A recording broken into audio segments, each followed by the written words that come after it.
একের পর এক নারী নির্যাতনের যখন ক্ষোভ জ্বরছে মানুষের মনে, ৩ তারিখ মধ্যরাতে যাত্রাবাড়ির ধবলপুরে এক নারী নির্যাতনের ঘটনা ঘটে।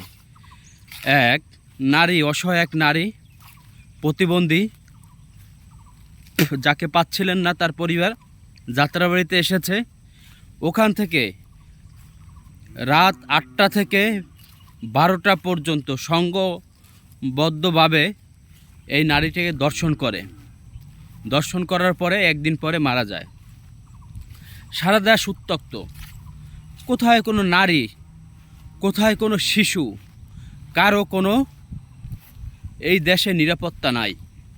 তাহলে মানুষ বলছে, আগে তো এত নারী দর্শন হতো না, আগে তো এত শিশু নির্যাতন হতো না, তাহলে এই সরকার কেন এগুলা নিয়ন্ত্রণ করতে পারতেছে না?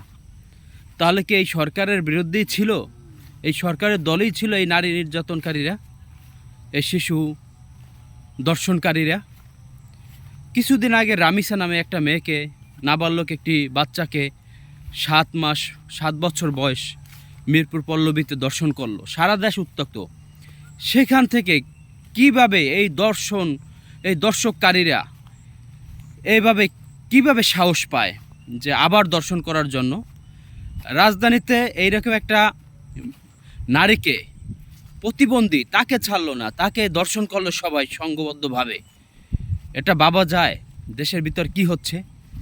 আমরা হয়তো জানতে পারতেছি দুই একটা খবর, বেশিরভাগই তো অনেক জায়গায় অজানা খবর থেকে যায়।